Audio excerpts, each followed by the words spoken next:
Hello and welcome to the STCfit Learning Podcast. I'll be your host today. My name's Ben Scott. I'll be joined by Jason Galea.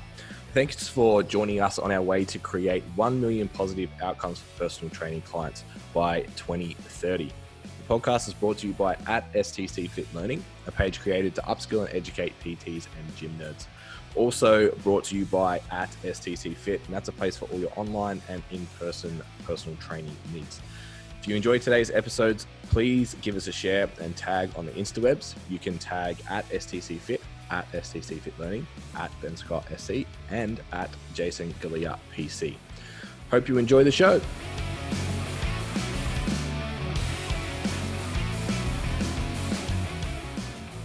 Jason, back again. How are you, sir? Very well. Very well. Yeah, I'm a little upset because I had to cancel my golf outing. Well, I didn't have to. It's just, you just don't know what's going to happen in Melbourne. And when you read the weather radar and it says 25 millimeters of rain, thunderstorms mid-morning, you don't really want to be out on a golf course doing that. Even if you have been out, like unable to play for months on end, 25 millimeters of rain is a lot of rain. So, and then for that, it's 12:20 p.m. and we haven't had a single drop since I woke up. So I'm very, very salty.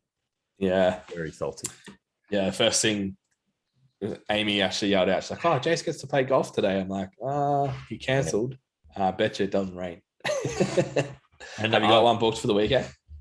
I'm playing Friday morning, and I'm thinking about just waking up early tomorrow and looking at the radar. And like, I've played in the eye of a storm, like literally, like worst conditions you could think of. I've played, so I was like, it can't be as bad as that. So I might, tomorrow just chuck the wet weather gear on and just go out for a hit. I just want to go out. I just want to get out of the house. Like, we got rain scheduled for like 7 days, man. So yeah, that's it. So to eat it, I think. Yeah. So then, we had our first running session. So I've been like, I did a whole block conditioning so I could then reach out to someone and be like, okay, give me a running program so I don't break my shit. Then there was a week. It's like, okay, it's finally coming. I'm going to do this running session. Feels like 11 degrees outside. Like, fuck you, Melbourne. Fuck you. Yeah. I don't get it looks like it's like temperature. Like, I don't get that feels like temperature. It's like, well, when you live in Melbourne, you can't use the actual temperature because the wind is always so cold. Yeah. Is it in the shade as well? Is shade and wind, or is it just normal temperature is measured in the shade always? Okay. And then your feels like considers like wind, humidity, right, that kind of shit as well. Okay. Yeah. Well, then that makes a lot more sense, because sometimes when they say that, I'm like, if it feels like, why isn't it? You know? Yeah. Well, like this, the Celsius isn't where it is, but it's the equivalent of. Maybe it's like how quick you would die. That's how they measure it. It's like, we were in New York in January, and they had this like once in 100-year blizzard.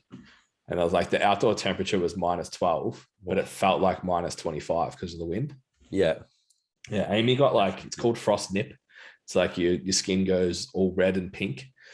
It's like the step before frostbite, obviously. Oh, wow. Because of the flight, she obviously held a heap of water in her legs and couldn't fit her thermals on. And we were like, no, you're walking, you got jeans on, be fine. And I didn't feel like she wasn't shivering or anything, but we got home, like all her legs were all pink. Wow. Like, ooh, okay. It's actually very cold outside. Yeah, that's insane. So feels like it's legit. Okay. Well, now I know. There you go. Welcome. Like, I don't even bother with the actual temperature in Melbourne now. Yeah. It's just like, what does it feel like? Because the sun can be out and the wind can be that fucking cold. It could be the opposite too. Like, we were cooking yesterday on our walk. Like, I was like, I'm getting something. Like, my face is sunburned a little bit. Like, that's a weird place to live. Like, obviously, weather-wise, and now obviously living conditions. What they say is like, well, normally outside the last 2 years, if Melbourne had country Victoria weather, you wouldn't be able to afford to live here. Yeah, it's like such a good city, but the weather sucks. Now it's so shit. Everyone wants to leave. Yeah. The house prices haven't dropped. I can confirm that. Yeah. No, because no one can get out. All right. Excuse me. So today we're going to talk about, so I actually ticked over 11 years in the industry yesterday. So yay for me. Congratulations, Ben. Thanks, bro. So yeah, 10 years pretty much to the dot PT, a year before that in membership sales. So I thought it'd be cool to do an episode on like all the mistakes that we've made that you don't need to, because we've already made them, and we'll tell you how not to make them. Where do we start? This could be a long one. Do you know when you started? Do you know how far you're actually in? I only know because Facebook told me. So I started a job as a receptionist behind the counter at a gym when I was 20. Yeah. So 12 years. Yeah. So yeah. 12. Yeah. Yeah. So I think we'll start off. So we're actually going to use 13 for me. Sorry, I'm older than you. I was being nice. I was like, that doesn't add up. I was saving you. Yeah. Does COVID count? Like, can I just take that back? Like, yeah, I'm still 30, bro. Like, I haven't gone beyond 30. I love that. I love that idea. So yeah, I feel like we'll just use the pillars that we obviously always talk about. So mindset, model, service, sales, and technical proficiency. And just go over like what fuck ups we had in each area. So then people can kind of walk away with what they can do in their own business if they're a little bit earlier on, and hopefully not have to make the same mistakes that we did. Some good advice. Yeah. So give us an insight, like mindset wise, when you started out as a trainer. Obviously we talk about like the business owner mindset now. So like growth and ownership, clarity of vision, all of those things. What were they like when you started? I didn't even know they existed. So business owner mindset, you have to be a business owner to have a mindset like that. So that was a bit of a struggle, but just in terms of overall, I guess, my mental approach, mindset based approach to personal training and getting it set up and getting myself off my feet. It's like heavily predicated on being the hardest worker in the room. Like kind of like bodybuilding, I've never really met someone who works hard and doesn't really get results, like irrespective of whether they do things, not to the scientific principles and all that kind of stuff. It's like, even obviously coming from a family that's, predominantly laborious and, have migrated from overseas and kind of built themselves up from nothing. It's kind of that all or nothing, work hard. If you work hard, things will pay off. Like that was really the kind of the message that grandparents and mum and dad kind of sent to me is that if you try hard enough, things will usually work out for you. However, that only works if you're really passionate about what you're doing and you want it to work. So I did work extremely hard, but it was a little bit aimless too. Didn't really kind of know what I was doing. I was fortunate enough, it was a methodical approach what I did. I got a job at the counter at the gym to work out how the gym worked. So it wasn't, for any other reason. Like people were just like, young meathead behind the counter. It's a bit weird at a fitness club. But it was more, I got to see all the trainers and how things worked there. So I had a really good idea of like just what to do. And everybody kind of knew who I was. But when it came to actually, evolving as a personal trainer and evolving my business, I definitely didn't have like a growth mindset. It was like really hard for me to consider things like failure and consider myself as, doing something or putting something out that wasn't perfect, and, having the fear of what other people would think of me if I made a mistake or if someone challenged me on something or something like that. So I know that was something that I had to kind of overcome, and it took a lot of years to overcome that. And sometimes it rears its head now. When it came to ownership and stuff, I was pretty good. I think coming from that work ethic, background, it's just like you kind of have ownership. It's like it didn't happen because I didn't work hard. It's just like I didn't get 20, 30 appointments in the first fortnight because I didn't call people. I didn't walk the floor. I just didn't do it. So it's like the only way to get that done is to go and do it. I was really good at that. I think when you go to that next step of like evolution and actually coming to run a business, that's when growth growth and ownership are important. Like, especially, well, growth was more important than ownership for me because I already had that mindset of like, if it's going to be, it's up to me kind of thing. So yeah, that like there was a big step to take after that, to just be like, well, I've got to do things. I've got to put things out. I've got to, be challenged on things. Done's better than perfect. I can't think of the what ifs and all that kind of stuff. So that was a huge kind of shift that I had to make. And then I was lucky I had a good support network. Like, honestly, man, I can remember very, very distinct phone call that I had with Steph.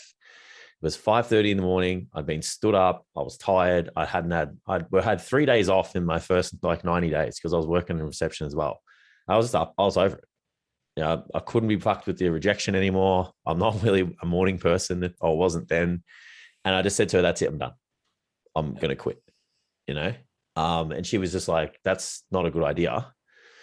And she's like, you're going to be great at this. Like I know you're going to be great at this. So you need to keep going. And I was just so done with it personally that if I didn't have that support network, I would have just gone and got a job, and probably been looking at the clock for the rest of my life. So I'm certainly fortunate as well to have that support network to lean on as well. So yeah, I think they're the major ones. It's interesting. I thought I was applying for that reception job, and I was actually applying. So it's called a membership consultant. And like, I was fucking 20 from the country. I don't know how, like when you went to the fucking rec center in my country town, it was like, hey, I want to sign up, and someone hands you a form and you fill out the form and then you get a membership. Yeah. So I was like, oh, all right, well, I can do that. How hard could that be? I can talk to people when they come in the door. It's fine. Like, I did customer service at my retail job, like whatever. And we're like, oh, 3 day, that was 5-day induction on the other side of the fucking city. I walked in on the first day and we got handed like a handbook. And I was like, uh-oh. This is not what I thought. Like, I was taking 6 months off uni. I was just like, I need to make some money, kind of get ahead a little bit. And then I'll go back and finish engineering. It was as much as I fucking hated it. And then, I sat down and was like, oh, this is not reception telling, like just signing people up. This is a fucking sales job. Okay. Yeah. So, I think my first couple of months were pretty shit. And then for the last 6 months, I think I was top 3 in the company for that time. And it was the first job that I'd had that, because it was commission based primarily, if you worked harder than the person sitting next to you, you got paid more. Yeah. I was like, I like this. This is based on merit. This is based on effort. I'm about this. This isn't, this is a thing. And no one else can like bring down my outcomes. This is a cool thing. So obviously I actually trained up a couple of people who came through, but I was still, if I look back on it now, it's like I wasn't in a position to be an assistant manager of a club with 4,000 members. But in my head, that role was basically the sales role. And I was like, well, I taught these people, and the people that I taught had broken records within the company, like for monthly sales and blah, blah, blah. I was like, I fucking got this. Like, I can do this job. I'm good at it. And I walked in to speak to the manager, and I was like, so what's the go with the application for the role? Because someone had left. And he's like, oh, no, you're not ready for that. And that was it for me. I was like, no, bro, like, I'm out. Walked straight out of his office into the PT manager's office. Like, when can I start? And that was it. So I left because I was salty that I didn't get the promotion. And I wanted that. It was like, well, someone else has a decision over my outcomes. And I'm not okay with that. So I'm out. Yeah. I guess it was the same. Like, I had the benefit of obviously 12 months in sales. I left the sales team and went on to the gym floor. So I was obviously taken care of reasonably well there. Anyone who's worked in a big box club knows it's beneficial to be friends with the MCs, like Jason was when I was an MC. Friends with lots of them. Yeah. So it's, it started from there, but it was just like, looking back, I guess the biggest mistakes that I sort of made was like, I wish I'd have pursued being good earlier. Yeah. I could get business and I could form good relationships because that's something that just came naturally to me. But it was the quality of the coaching that was a problem. And that was an ownership thing. The growth part was easy. Like, I was put myself out there and just do this thing, but I didn't put enough effort into the thought process of serving there with with the best possible outcomes. And I Yeah. think that's something that evolved over time. Yeah, it's funny because we basically took two totally different paths. Like I had a mate who was a personal trainer, and I met him at university, and he basically gave me a bit of an idea of like, it's actually a legitimate thing to be a personal trainer and trade money for time. I was like, oh, fuck. So this thing that I actually want to do can be done. Because before that, I was just like, I'm doing it. Haven't looked into it, but I'm doing it. Don't know anything about how it works, but I'm doing it. And then, but it was all about, because when you're in higher education, it just gets like bred into you that you're better than everyone. For some reason, because you've got a piece of paper that says that you went to school and paid thousands of dollars for shit that you're probably never going to use with people, or have a course at have a diploma in whatever, or a bachelor in whatever, and you actually don't have a fucking job at the end of it, but whatever. So technically I was very confident, when it came to an ability, I was there. But it was like the opposite for me. I was just like, fuck, like, how am I have a conversation with this person, like try and get them to, sign up for personal training? Like, that's just a foreign thing to me. It's like, I'm a university graduate. Like, you should just, and I work for the gym. Yeah, I work for the gym, and you have goals and I can get them for you. So you should just pay me money and I'll show you how to do that, like kind of thing. So it's really like, if the two of us kind of merged together on the first day, it's like, that's exactly what you need. Yeah. Yeah. And I think realistically, in what we've seen in Standout PT is everyone seems to lean one side or the other. Yeah. There's you lean one side or the other, and it's the person who's willing to lean the other way that we see makes the best progress. Because you'll have those people that are just like book smart, technically smart, and it's like, and there's just this like reluctance to, learn sales and, marketing and things that actually run a business. If you look at the most successful businesses in the world, they all do the same things. They market, they have sales strategies, all those things. There's just this like reluctance because they've spent so much time in academia that they deserve for, business, and they deserve to charge all this stuff. And it's like, those people in most cases aren't really that successful. It's the people that are still good technically, but know that there's other things that they need, other holes in their business that they need to fill. And they're also willing to, be shit at things and make mistakes and learn new stuff. They're the ones that become more successful most of the time. Yeah. Can you remember when you decided you were running a business? So really good. So we actually had a good FD at one point. So for those people who don't know what that is, it's a fitness director. So it's just like a person that manages all the personal trainers at the gym, even though the personal trainers technically don't work for the gym and run their own individual businesses. But the beauty of it was that our performances directly reflected his, paycheck. And we had someone who obviously wanted to make a decent amount of money and climb the ladder in the business, but he actually was a really fucking passionate personal trainer too. So he was really good when it came to starting to think about, just like lead generation and services and, just like all the things that you don't think about when you're a personal trainer. You just train time for money. You don't even know what you do. You can't tell your mom. You can't tell someone at a barbecue, like, this is me. I work for this business. This is the people I work with. These are the outcomes that they get because of the problems that have this, and this. And I believe that I need to do, X, Y, and Z to help the industry or whatever. It's like, I couldn't answer. I couldn't do that stuff. So this particular fitness director was like a really good person to kind of for me to be taken under the wing and and start to look at, what does an actual business do? What is a business? Yeah. And it's like, what do I need to do in order to make this business happen?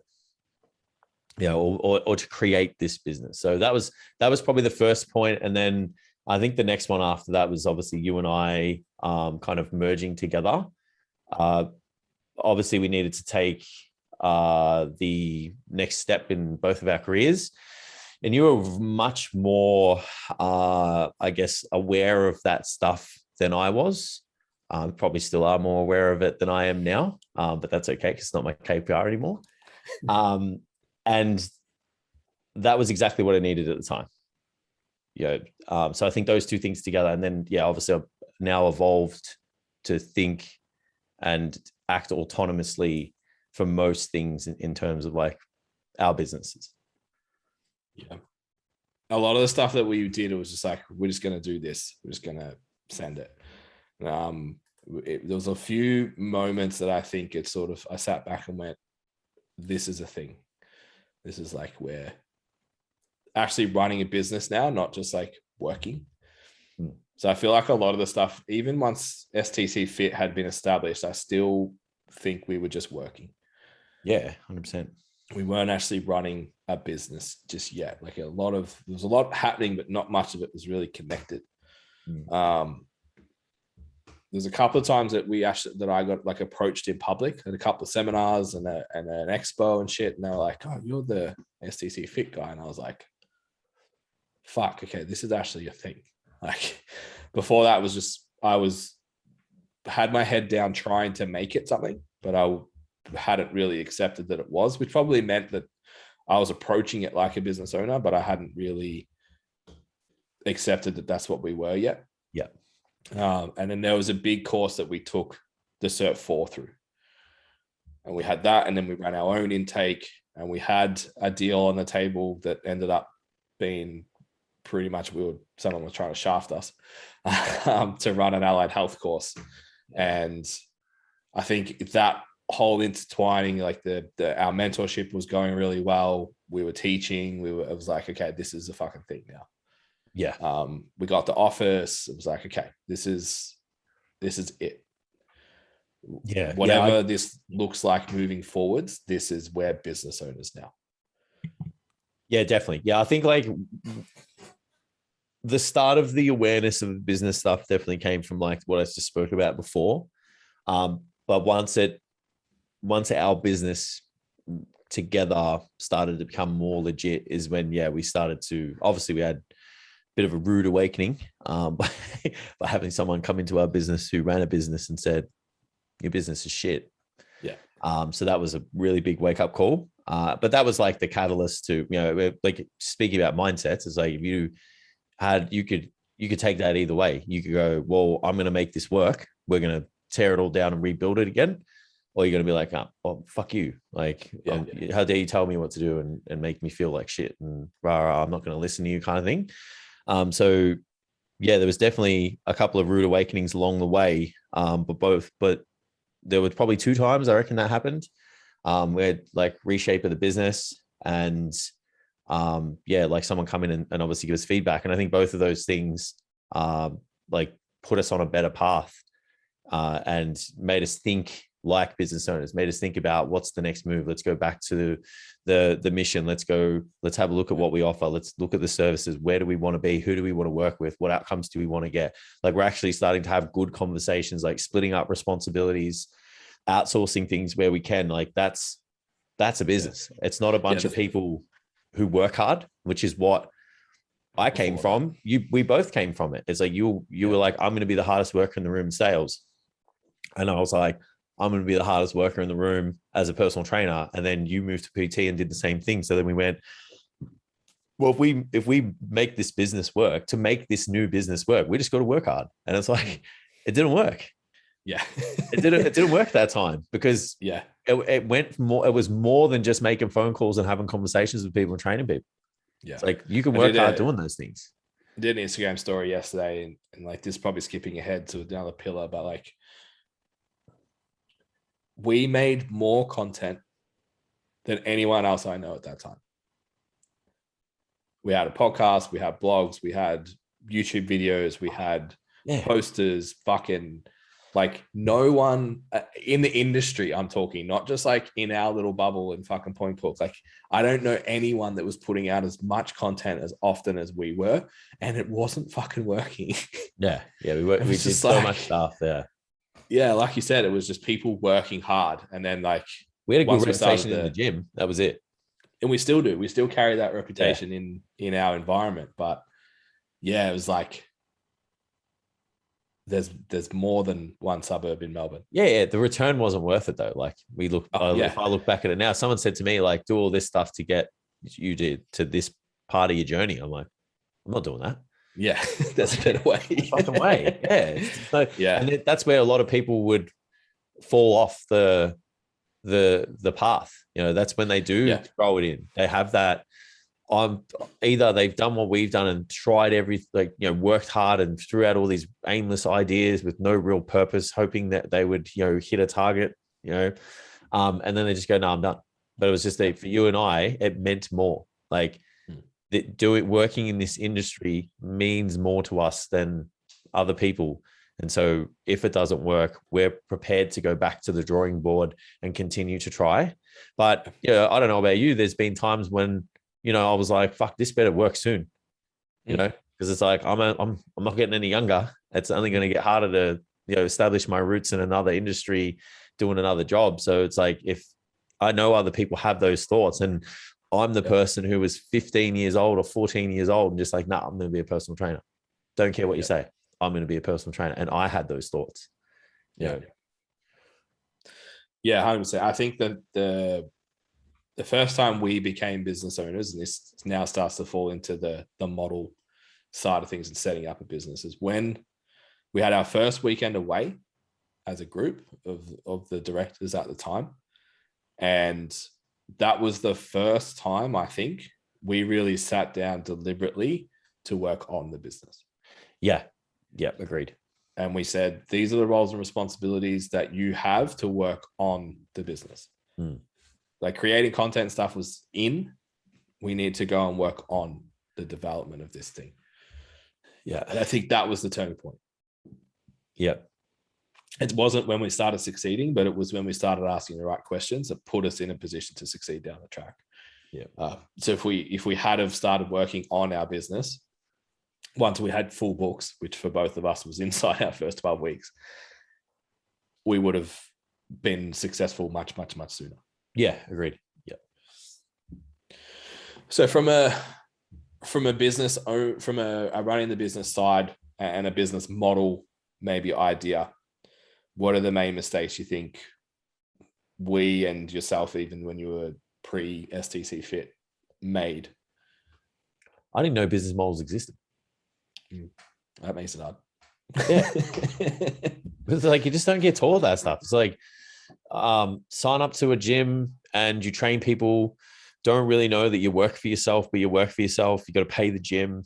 So it's like, I don't know how that's going to work. Like, fortunate enough, like we were on the direct debit wagon, like at the gym there, like that was a thing. So I knew that like I had to get a direct debit, so I guess I kind of had a business model, like, because people signed a direct debit form. But yeah, it was just like, there was no from A to Z, this is what you do, try to replicate it, try to be consistent. Like, what does the person need? How do they inquire? How do they sit down with you? Like, I had little bits and pieces. It just didn't work well. It was clunky. Obviously I was like, reading these bullshit scripts from, that they give you in your induction and stuff. And when someone fucking deviated from the script, I looked like a fucking deer in headlights. I didn't know what to say, because I didn't know how to have real conversations with people and talk about money. I was scared about money because I never had money. I don't know about you, but we didn't have money when we were younger. Like, I had $10, $20 in a little money box that I was only allowed to go and buy stuff with if I asked my parents. I didn't have access to anything. Like, we just got what we needed, not what we wanted. And then, that only there was a bit of a spot in my adolescence where things got real rough, and obviously I know your story as well. So talking about money for me was a big deal because I never had it.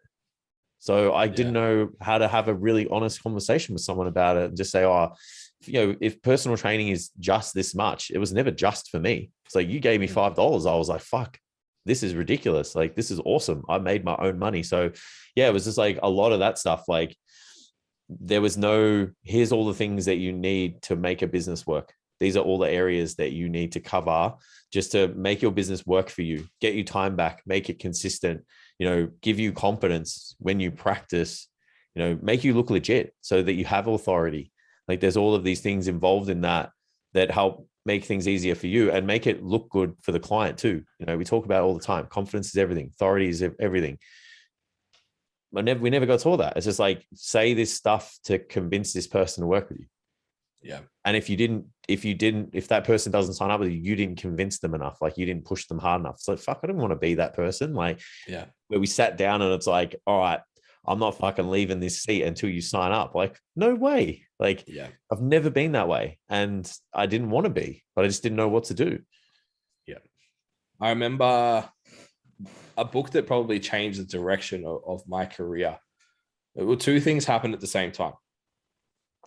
You went on holidays, and I had to, because you didn't have a business model that would service someone while they were on holidays.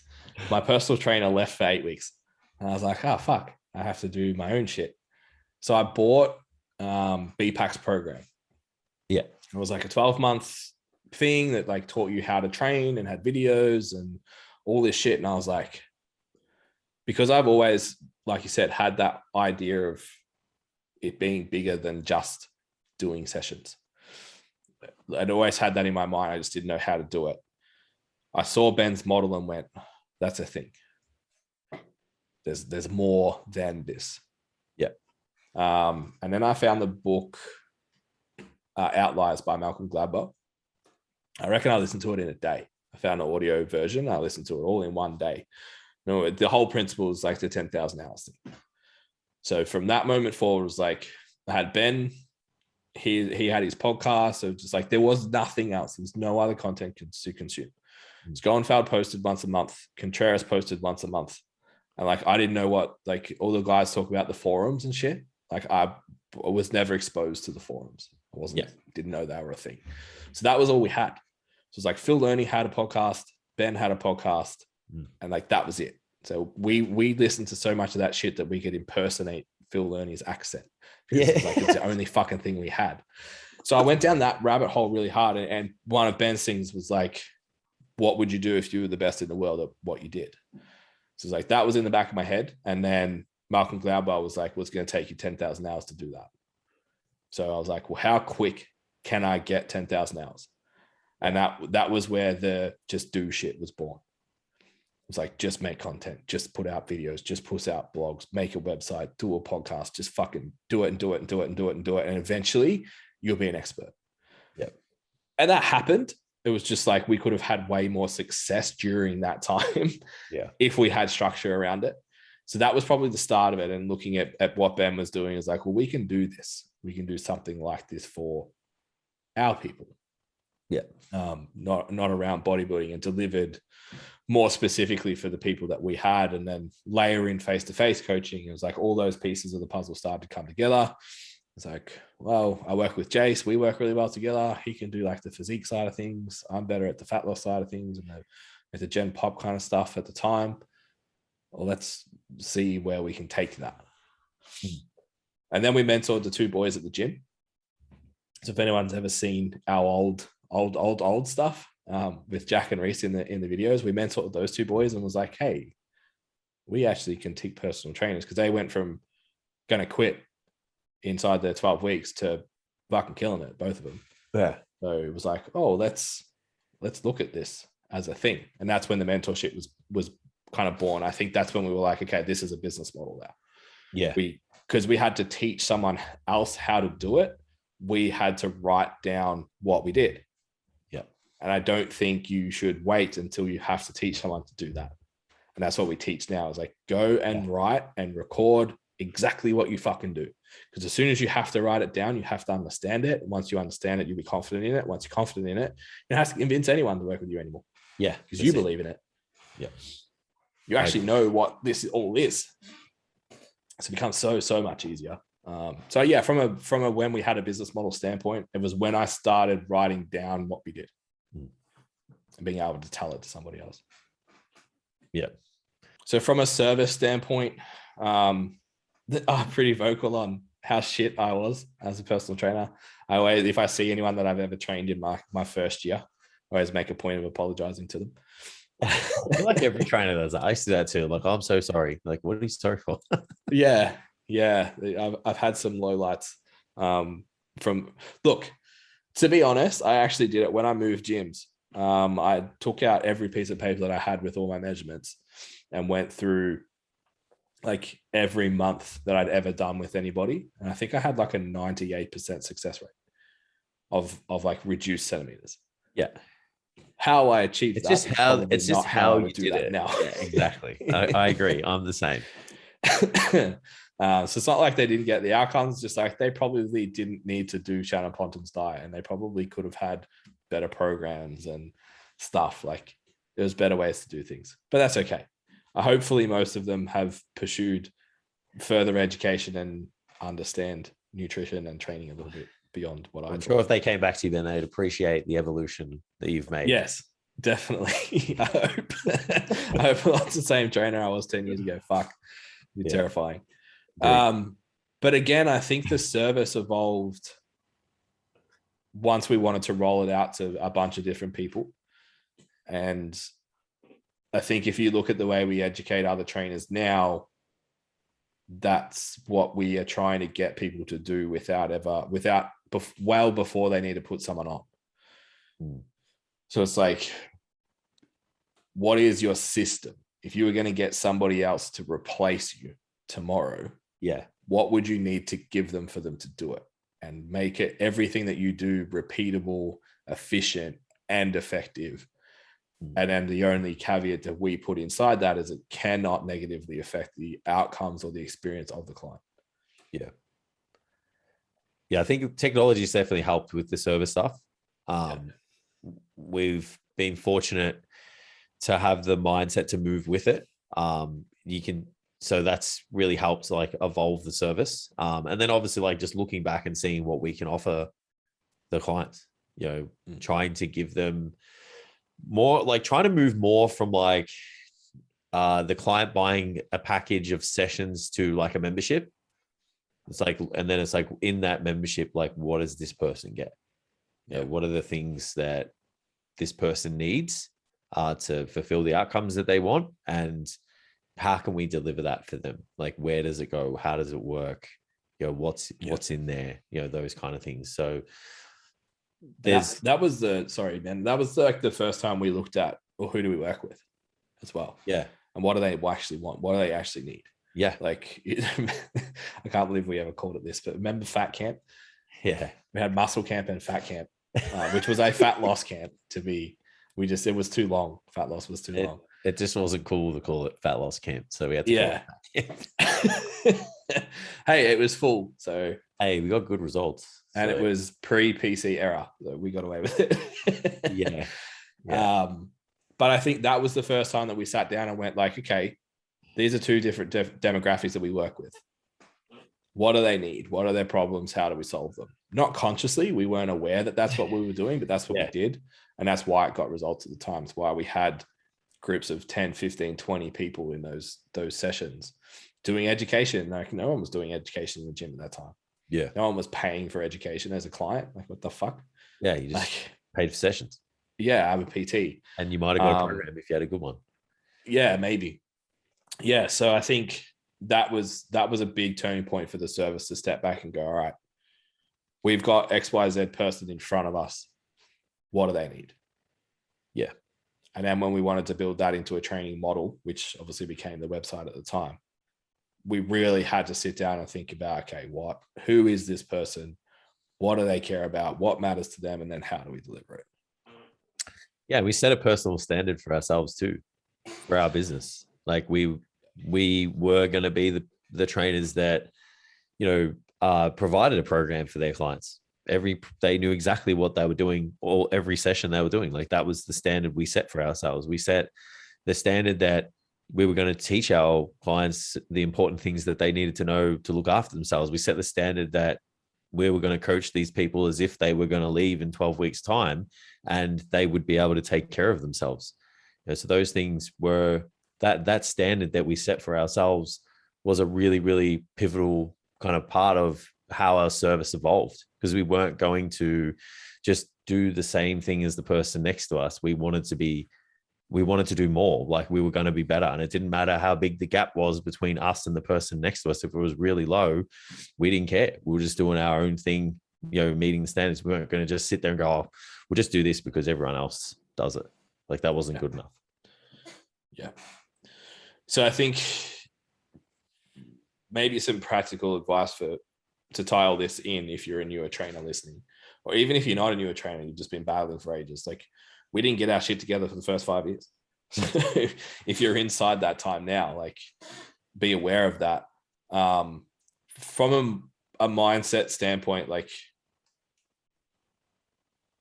simple quotes that'll help is, even if it's not your fault, it's still your responsibility. Yeah. That's the ownership one. Like if you can live by that, you're good on the ownership front. Just every single thing, every time you get pissed off at someone else, at the gym, at the lockdowns, at the whatever, like it's not your fault. Unfortunately, it's still your responsibility. Yep. So if you have that, you're good there. The growth thing is your current setting is only your current setting. And if you can live by that, you're good. So what you can put out now is the best that you can put out now. Just put it out. Because the only way you're going to move on from where you currently are is by doing more and learning. So no one, Jason and I were just talking about the nasal bogan vocabulary that I had when we first started videos and podcasts and stuff. If I can do it, and Jace, who was the typical perfectionist, if he can do it, anyone can make fucking content. 100%. So there's no one out there that can't sell, that can't make content, that can't do videos, that can't anything. Some people start further along. Like I was naturally pretty good at those conversations and doing sales. I wasn't naturally that good at the technical side of things. Jace was the inverse. We both caught up.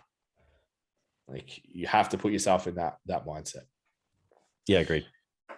Then in terms of the business model, write it down. Like that mantra of, if I was to replace myself tomorrow, what would I have to do? Yeah. What would they have to know? And if you don't have that, you're just showing up. Like you don't have a business. You're just showing up and training people. You're just working. So go ahead and do that. Then from a service, it's like, you got to know who you're working with. Simple. Yeah. You got to know who you're working with, and then you got to answer all of the obstacles that they're facing. Yep. Have all of those and then you're sweet. So the next pillar that we talk about is clients and client acquisition, which is the scary word of sales. Learning to acquire clients and not sell is so valuable. Yeah. And it's not that hard, actually. Well, yeah. And it almost comes from having a business model that services you, that's efficient and effective and that you believe in, and then having a service that is effective and efficient and that you believe in. That's it. Like if you have those two things in place, sales actually becomes really easy. Yeah. Like we've done podcast episodes on selling and all that kind of stuff, and you can go and learn the minutiae of it and increase your efficacy of that.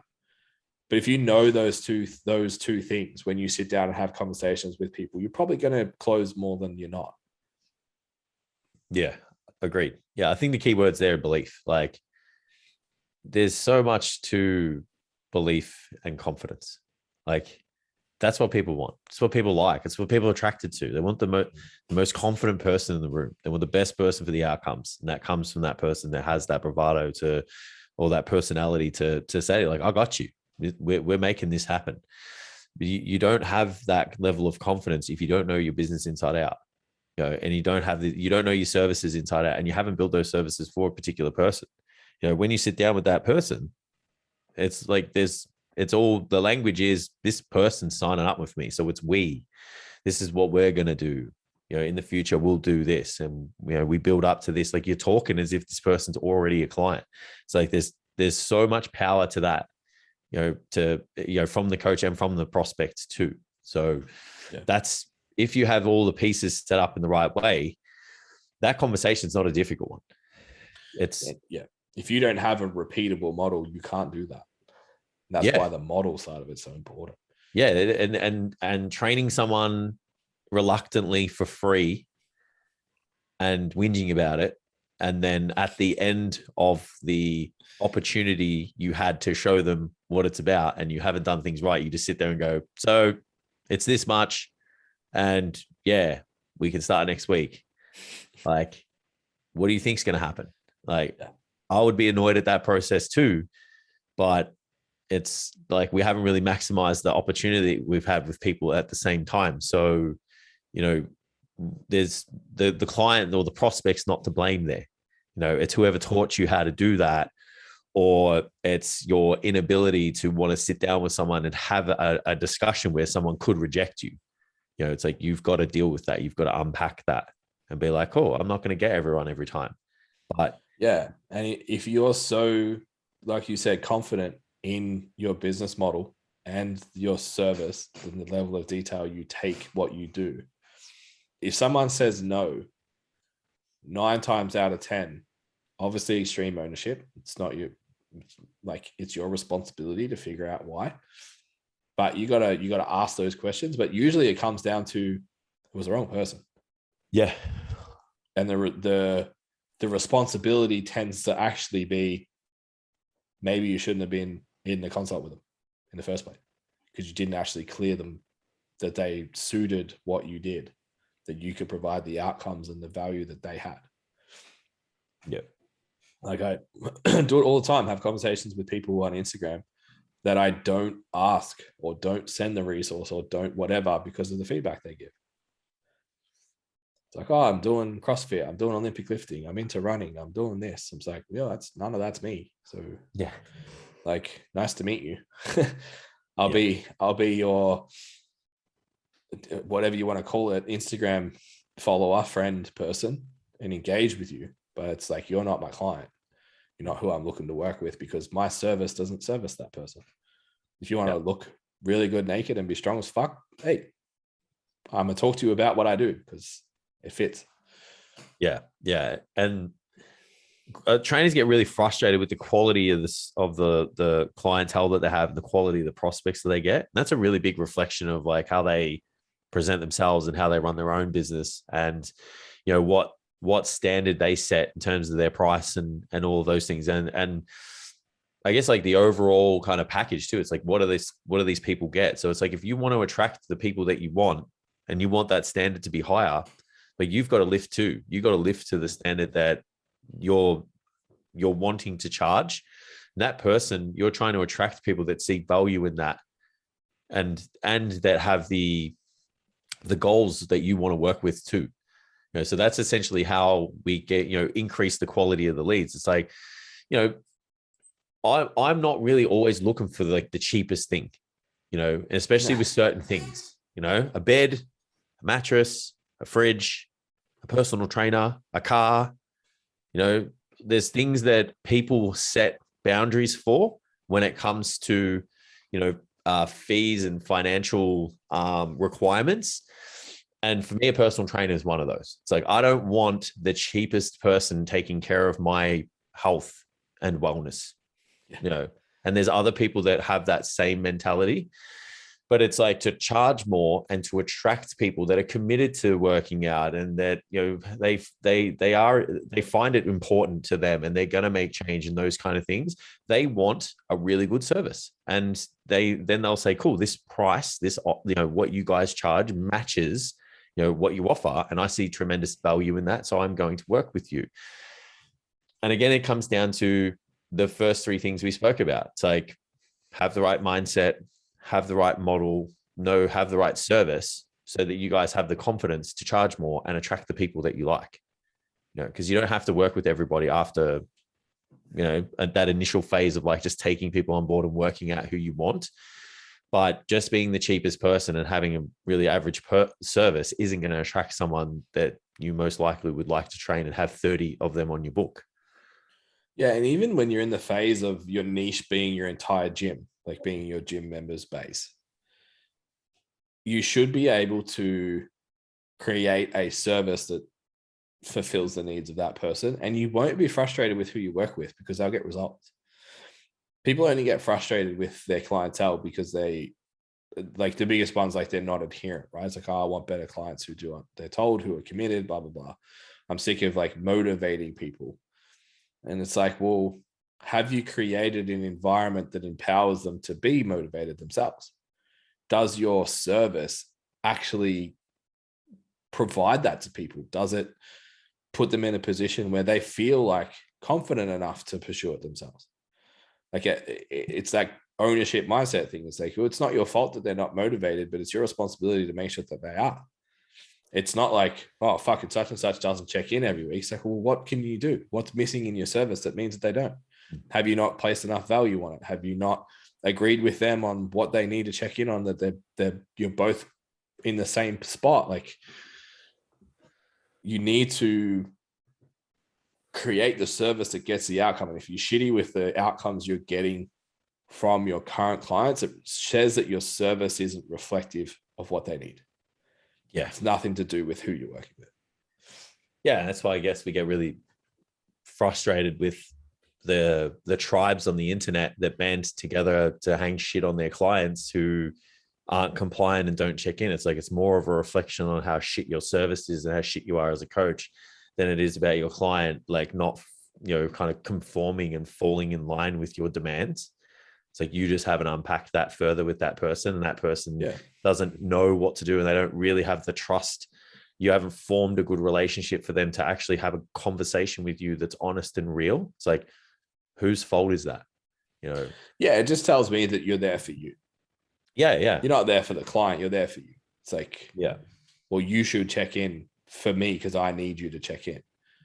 It's like, well, what's not being communicated? Yeah. What standards not being set? What's not, where's the disconnect on what's expected? Yeah. Yeah. If you get better clients, or if you have a better service and you get better results, you'll also get better clients. Yeah. Because there's nothing better than having that one or two people who just can't close their mouth and not talk about you and not tell every single person that they know. It's like, that's one of the key things to, really kind of laying a good foundation of business is referrals. And referrals only come if you're doing the right thing. If you're not, like, I've never had a shit experience with someone and said, hey, Ben, you really need to go get a terrible coffee that I had, at this place, like the coffee's so bad that you should go and get it too, and experience the same thing that I did. You only say like, hey, I went to this place, it was awesome. Or I met this person or this trainer, they're so smart. They've, given me all of this stuff. I have all these things to take care of. I know exactly what I need to do, and I'm getting really good results. I'm really happy. Yeah. It's like, you need to create that.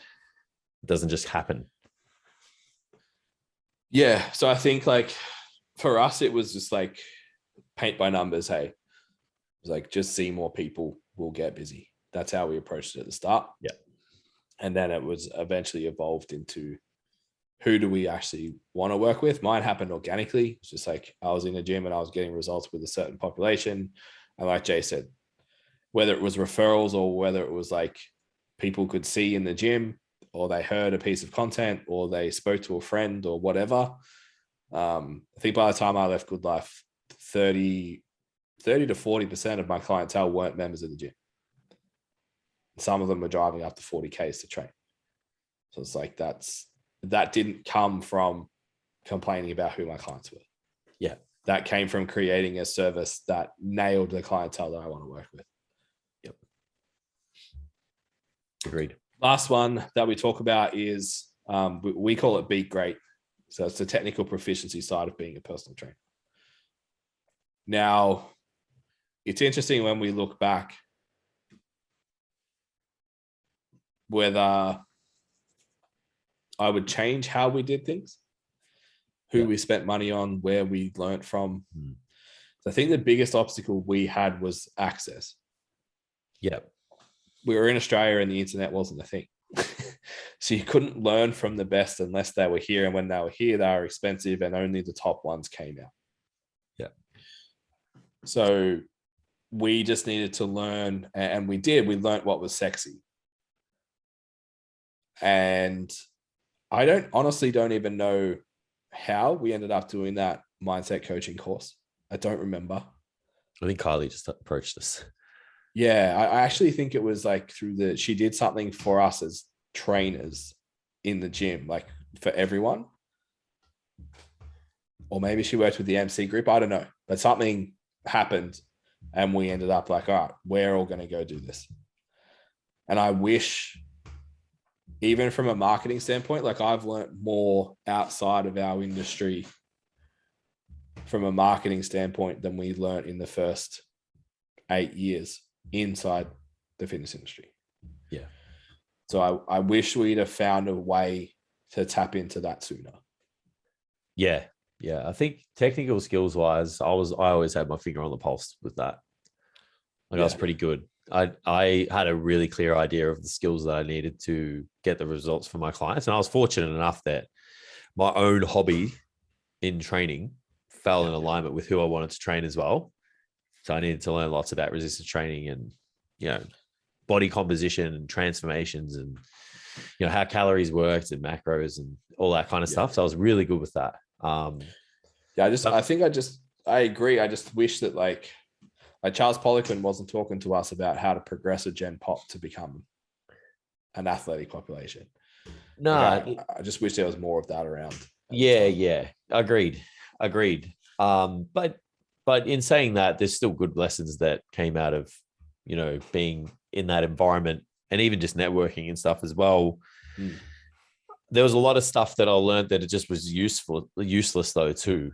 So it was just like, getting too caught up in, just how things work and, not really thinking about, well, how am I actually going to be able to use this and apply it? It's just getting caught up in like, learning fucking semester 3 biochemistry at university and stuff. It's like, what, as a personal trainer, as someone who his main scope of practice is to write training programs for clientele that's going to demonstrate it if they're in a face-to-face scenario and teach them how to do it properly, give them some form of structure to keep them on track. And for me, being qualified in nutrition, getting them to work with their nutrition that's reflective of their goals. How is this semester 3 biochemistry grade course going to help me do that?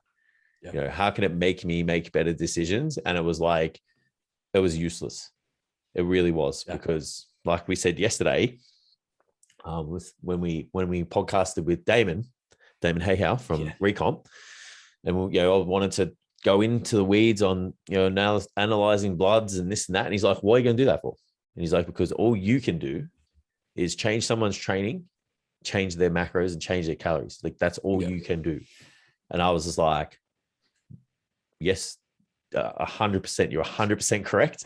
The light bulb moment. And I was just like, all right, like I need to start thinking about more, what does this education, what outcomes can this education give me? What decision-making does this allow me to make? And can I use it for the people that I work with? Yeah. So coming at this from like the mistakes we made that you shouldn't, if you know your service, if you know your model, if you know your client, make sure most of what you're learning applies to them. Yeah. That's the takeaway. And that's where I was trying to go with it. Like no one wants to go do mindset coaching and uncomfortable. Like we were two fucking 25-year-old meatheads who spent 90% of our life thinking about building muscle, sitting in a room with a bunch of other middle-aged women who just wanted to talk about their feelings because we needed to learn to do that. And it's probably the most valuable course we've ever done would be that one. Yeah. Like we've done lots of great technical ones, but that's probably the one that's like, if you look back of what made us successful, both in coaching our trainers and coaching our clients, it would be that specific course. So yeah, make sure you go away and actually learn stuff that's going to be applicable into your business. Doesn't mean you can't go learn cool shit about nutrition and cool 100%. Shit about movement and hypertrophy and read all the books and all that sort of shit. Like do that because it keeps you engaged and keeps you on the pulse and makes you excited about it. And there's lots and lots of value to that. Just don't end up down a rabbit hole where you're talking about fucking, like all the, what did you say yesterday? All the lipolysis and all that shit, like going down this road that your clients don't give a fuck. And does it actually affect your decision-making? Knowing how stuff works is effective if it affects how you make decisions. If it doesn't change how you make decisions, then it's starting to get a bit sketchy. Yeah. So yeah, we actually had, we had two very opposite podcasts early on when we first brought it back. We had Damon come on and just basically say like, do the same fucking thing every week, work really fucking hard, measure it and change. And we're like, Like, can't really argue with that. Like, I like a slightly more nuanced approach because the people we work with won't do that. And we have to take that into consideration. But I get the message. It's good. Yeah. And then we walked out of a podcast where we discussed like just crazy levels of biology and physiology. And we both walked out like, fuck, we need to learn all this. We need to get on another level. And then by Monday, both of us had cooled down and we're like, I don't really know how I'd apply any of that. And then that episode actually got a fuckload of feedback from all our clients. They all said, oh, I turned it off. And it was like, oh, okay, that's a big, that was that light bulb moment for me. It was like, why am I chasing shit that my clients don't need to know? They don't need to understand. I don't need to understand to make decisions for them. So I just, that was that moment of clarity for me. Yeah, agreed. From a mistake standpoint, that's what I would pass on to other trainers is learn what is going to make your clients better. And then at least with awareness, make the call. If you want to go do a physique prep course and you don't plan on training and you train like 20, 30-year-old women, 35-year-old women who none of them want to compete, just have the awareness that you're going to learn for you. Yeah. And just understand that, because it's great to go do that. Like, fuck, this is for most of us, our hobby and our job. So go and do it, but just have the awareness that you're not going to learn a physique prep to then take it to Susie Muffin Top and have her lose weight with that protocol. It's like, that's not how this shit works. Yeah. And no one cares how much you learn. Like, no one cares. Like if it cared, then the board at the gym with the Bachelor of Exercise Science is the 4-year course. It costs you fucking $40,000 or whatever. It's like, that would be the reason why people are busy. So no one cares how much you learn. Like, people want someone who's technically proficient, but they don't sit there and say, can I have a transcript of all of the certifications that you have, please? Like, they don't say that. They just like expect you to have the necessary certification because you have the authority and you've got a business, and they want to see the outcomes and the message, and they want to have a conversation with you to unpack what you can do for them. That's it. You know, I'm not looking for the coach that's got, that posts every course that they do. So don't care about that. I want results. And so do your clients. From a mistake standpoint, one of the biggest ones I remember making, and I'm glad I got onto it really quickly. So I did a course that they sold it as like bridging the gap between rehab and strength training. That was the goal. So it's like you needed to learn assessments of joints and mobility and interventions and all this shit. So basically they had a pre-screening tool that you would do an assessment. So I had people like laying down on the floor, testing internal, external rotation at the hip and shoulder assessments and blah, blah, blah, blah, blah. And it took like 20 minutes of just rolling around on the floor with people. So my close ratio at that point was probably like 90%.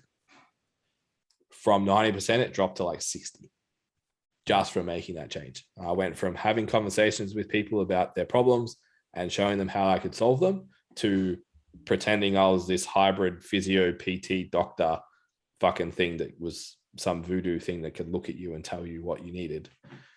And it tanked because no one was impressed. I thought I was fucking smart as shit. No one else was impressed. So what it came down to was go out on the gym floor, move, and learn to assess that, because people are here to move because most of them want to look better naked. Yeah. Yes, their hip hurts too, but their primary goal typically is they want to look better naked. Yeah, they're signing up with you to look better naked, not to fix the hip. You can fix it as a secondary goal, but they better be looking better naked first. As well. Yeah. Yeah. Well, yeah, as well. Yeah. Yeah. Yeah. And reality of it is you probably can just outsource that anyway and get some input from a good allied health professional and do both. Agreed. So yeah, really important. So we'll see how we go with this because I can't think of any right now. What do you think the two biggest mistakes you've made have been? And then maybe the two best decisions you've made in your career. The worst decisions I've made have been like spending a lot of money on courses that I don't use. Like I've spent lots of money. I'm talking thousands of dollars, and don't use anything of it because didn't have those questions about like what's the outcome and how does it benefit myself and my clients. Didn't reach out for help when I needed it at the start, and I was just fortunate enough that things just worked out, but it doesn't always work that way. So yeah, if like I didn't have the support that I had, like I said, I wouldn't be a personal trainer right now. So yeah, those two things I would earmark as the biggest things. And then what was the other one? Two best decisions you made. The best decisions I made was moving from a 60 session a week, $4,000 a week business, downsizing that to a hybrid model, and then now moving online. Lifestyle's much better, but yeah, like can totally acknowledge when things are good. It's hard to,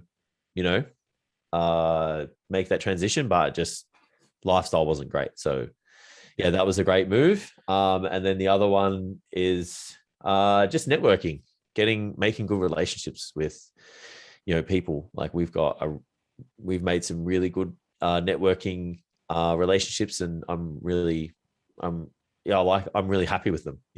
Like it's a good crop of people.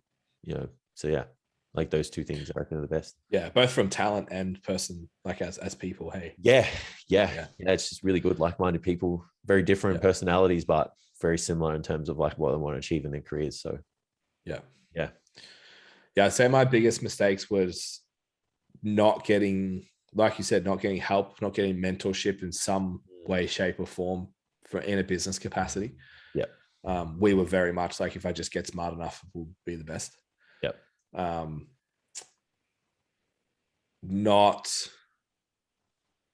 looking outside of the industry at the time. It's available inside the industry now, but looking outside of the industry at the time to find someone to learn lessons from business in business. From a marketing standpoint in particular, like the hours and hours and hours that we put in to making content that, I'm not going to lie, at the time was fucking good. Yeah. We look back on it now and go, whoa. But with the information that was available at the time, it was good. Yeah, agreed. And we got very little return for it. So I wish we'd have done something differently to make that happen. Yeah. Best decisions we ever made is paired with one of the worst decisions I've ever made, which was paying $55,000 for a website that never really sold. That's probably both the best thing I ever did and the biggest mistake I ever made, because that turned us into a business overnight. Yeah. That financial commitment, that level of expectation, that thought process of doing that whole thing was what made us. But also it was a very uneducated choice and cost a lot of money. And then the best decision we ever made outside of that was the mentorship. Yeah. In its initial stages, which was bringing people on as STCfit coaches inside our mentorship brand, which was kickstarted everything that we do now and forced us to learn what we did, really forced us to actually pay attention. I guess, yeah, but like actually finding a good business coach and program. That's the other thing. Yeah. Who we have now and the channels that we have now. Yeah. Definitely. Networks. Yeah. Good networks. Yeah. Cool. All right. I think we'll leave it there. Yeah. Lots to take out of that one. Big walk down memory lane for us. Yeah. And hopefully a little bit of like, because I know like we talk to young coaches and they think that we're different all the time. Even when they come into the course, they think that we're different, and we're not. We've actually probably spent more time fucking up than everyone else that comes through. Yeah. We were in our own bubble for so long. Yeah. Yeah. We're committed to fast tracking that for others now because we know it can be done. Yeah. Because we've done it. Yeah. Awesome. All right. So with all that in mind, We're talking about the 5 pillars, all the mistakes that we've made, everything that we've learned. Our intake for the Standout PT program is now open. We kick off on the 11th of next month. So this is out on the 1st. So you got 2 weeks. So shoot us a DM or go on the website, STCfitlearning.com, and check out the Standout PT program. Put your details in, have a read of it. We've got a few spots remaining for that. I'm looking forward to bringing that over the Christmas break and stuff. And particularly with the states that are opening up now, it's really fucking exciting times for us. Like we're sitting back looking at like, fuck, when this thing opens up, those of us that have been showing up the whole time, we're in the best positions. Yeah, that upswing's happening. Yeah, so be ready to be on the crest of the wave, not chasing it. Otherwise, check out the STC Fit podcast as well. We're talking all our practical stuff and how we deliver our content to our clients. Other than that, there's a seminar as well, which is next week, the 7th, which will be our Standout PT. So we'll go through how we actually apply these 5 pillars that we talked about today. So mindset, model, business model, service, client acquisition, and then our technical proficiency stuff, what's actually important, and a solid walkthrough on all of those. So tickets available on the website if you go to work with us on there, or just link in the bio on the Instagram, which is at STCfit_learning. If you want to follow Jason, it's at Jason Galea STC, I think. _STC. Yep. There's an underscore. Fuck, 4,000 episodes. I'll get it right one day. And mine is just Ben Scott STC. Awesome. All right, guys. Thank you. Screenshot, share, tag, do that stuff as well. Yep. We really appreciate when we get those. So thank you very much. All right. See you next time. Bye.